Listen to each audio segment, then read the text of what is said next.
క్లోర్ క్లోర్ పైరిఫాస్ అట, danger bells, ఇది మందు. ఆ మందును కొడుతున్నారట, క్లోర్ పైరిఫాస్ అనే మందును కొడుతున్నారట. కూరగాయలు పండ్ల తోటలపైన విచ్చలవిడిగా పిచికారి, వాటిని తినడంతో దెబ్బతింటున్న నాడీ వ్యవస్థ, సడన్ బ్రెయిన్ స్ట్రోక్స్. దేశంలో ప్రతి 40 సెకండ్లకు ఒకరికి బ్రెయిన్ స్ట్రోక్ వస్తుందట. ఎవ్రీ 40 సెకండ్స్కి ఒకరికి, ప్రతి 4 నిమిషాలకు ఒక బ్రెయిన్ స్ట్రోక్ మరణం.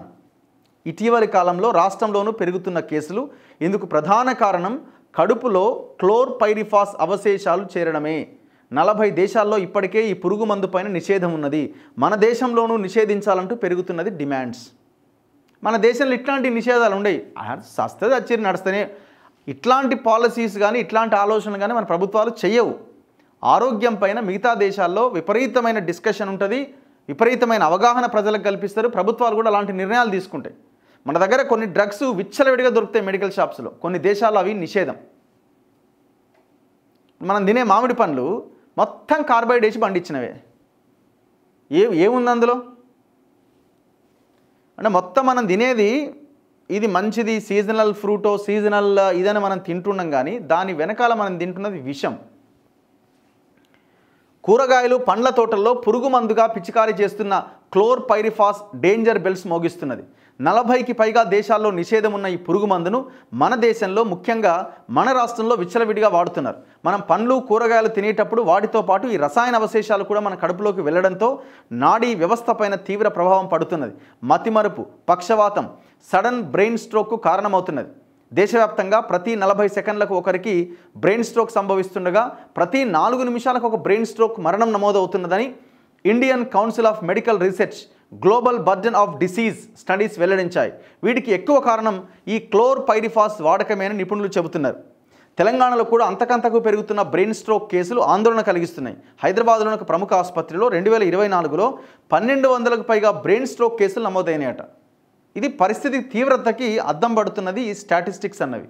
సో ఒక్కసారి ఆలోచించండి, అట్లీస్ట్ మనం తినే ఆ ప్రొడక్ట్స్ ఏవైతే ఉన్నాయో, ఆ పండ్లు కానీ కూరగాయలు కానీ తెచ్చిన తర్వాత 1కి 4 సార్లు కడుక్కొని వండాల్సిన, కడుక్కొని తినాల్సిన అవసరం అయితే ఉన్నది. ఇగో కడిగి తిన్నా ముప్పు తప్పట్లేదట, ఇదోటి ఉందా మళ్ళా. అయితే ఈ బ్రెయిన్ స్ట్రోక్ వచ్చిన వాళ్ళలో ఆ 1200 మందిలో 30% మంది 45 ఇయర్స్ లోపు వాళ్ళే ఉన్నారట. కడిగి తిన్నా ముప్పు తప్పట్లే. రాష్ట్రంలో ఏటా 2 కోట్ల ఎకరాల్లో వివిధ రకాల పంటలు సాగవుతున్నాయి. ఇందులో 1 కోటికి పైగా ఎకరాల్లో వరి పండిస్తున్నారు. ఉద్యాన పంటల వాటా 10% వరకు ఉంటున్నది.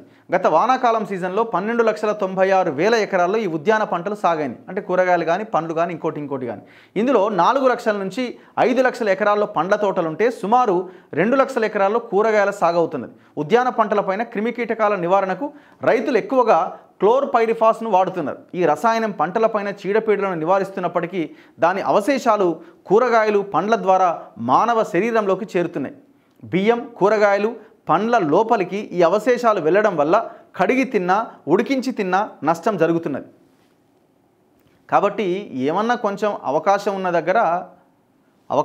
దగ్గర ఇగో ఇది ఇట్లా ఆ మందు వాడలేదు అని తెలుసుకుంటే కొనగలం, లేకపోతే మనం ఏం చేయలేము గంతే. దీని మీద అల్టిమేట్గా ప్రజలు దీన్ని ఏది ఆ మెడిసిన్ ఉన్నది ఏది లేదని గుర్తించడం అనేది అసాధ్యం. ప్రభుత్వాలు యాక్షన్ తీసుకోవాలి. ప్రభుత్వాలు అలాంటి ఈ పిచికారీ చేసే మందులని పూర్తిగా నిషేధించాలి. వేరే దేశాల్లో నిషేధించడం మన దేశంలో ఎందుకు నిషేధించొద్దు? అండ్ దాంతోపాటు ఆ పిచికారీ చేసే రైతుల మీద కూడా విపరీతంగా ఈ ప్రభావం చూపిస్తుందట.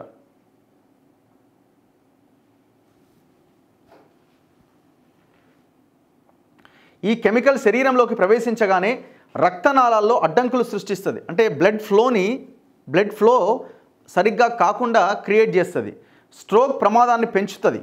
గ్రామీణ ప్రాంతాల్లో కూరగాయలు పండ్లు సాగు చేస్తున్న రైతులతో పాటు ఈ క్లోర్ పైరిఫాస్ అవశేషాలు ఉన్న కూరగాయలు ఎక్కువగా తినేవారిలో బ్రెయిన్ స్ట్రోక్ ముప్పు అనేక రెట్లు పెరుగుతుందట. దీన్ని నిషేధించాలంటున్నారు. దేశంలో రాష్ట్రంలో ఎక్కువగా వాడుతున్న పురుగు మందుల్లో ఈ క్లోర్ పైరిఫాస్ ఆర్గానోపాస్పేట్ అనే రసాయనం ఒకటి. దేశంలో వినియోగిస్తున్న మొత్తం పురుగు మందుల్లో దీని వాటా సుమారు 10% ఉంటుందట. తెలంగాణతో పాటు ఏపీ, యూపీ, మహారాష్ట్ర, పంజాబ్ లాంటి కొన్ని రాష్ట్రాల్లో దీని వినియోగం మరింత ఎక్కువగా ఉన్నది. 2023-24 ఆర్థిక సంవత్సరంలో 2,58,000 టన్నుల క్లోర్ పైరిఫాస్ ఉత్పత్తి చేసినట్టు గణాంకాలు చెబుతున్నాయి. ఇది ఆ బహుళ జాతి కంపెనీలను రక్షించడం కోసమే ఇదన్నమాట. లేకపోతే ప్రభుత్వాలు ఎప్పుడో నిర్ణయం తీసుకోవాలి. దాదాపుగా 23 పంటల మీద వాడుతున్నారట.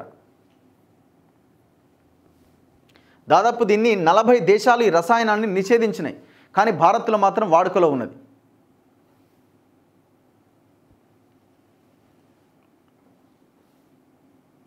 రైతులకు అవగాహన కల్పించాలి. రాష్ట్రంలో కూరగాయలు, పండ్ల తోటలు, ఆఖరికి వరి పంట పైన కూడా ఈ క్లోరిపైరిఫాస్ను విచ్చలవిడిగా వాడుతున్నారు. నాడీ వ్యవస్థపైన తీవ్ర ప్రభావం చూపించే ఈ పురుగు మందును వెంటనే నిషేధించాలి. ఎవరు అడగాల? ప్రభుత్వాలు ఇనిషియేటివ్ తీసుకోవాలి. ఇంత పెద్ద ఇన్ని దేశాలు వాళ్ళు డిస్కస్ చేసి దాన్ని నిషేధించిన తర్వాత మన దేశం ఎందుకు ఆలోచించదు? ఎందుకంటే మన లీడర్లంతా, ఆ కంపెనీ ఓనర్ ఎవడు ఉంటాడు? ఆ కంపెనీ మన దేశంలో ఉత్పత్తి చేసేవాడు, కానీ మన దేశానికి దిగుమతి ఎవడు ఉంటాడు? లీడర్లే ఉంటారు.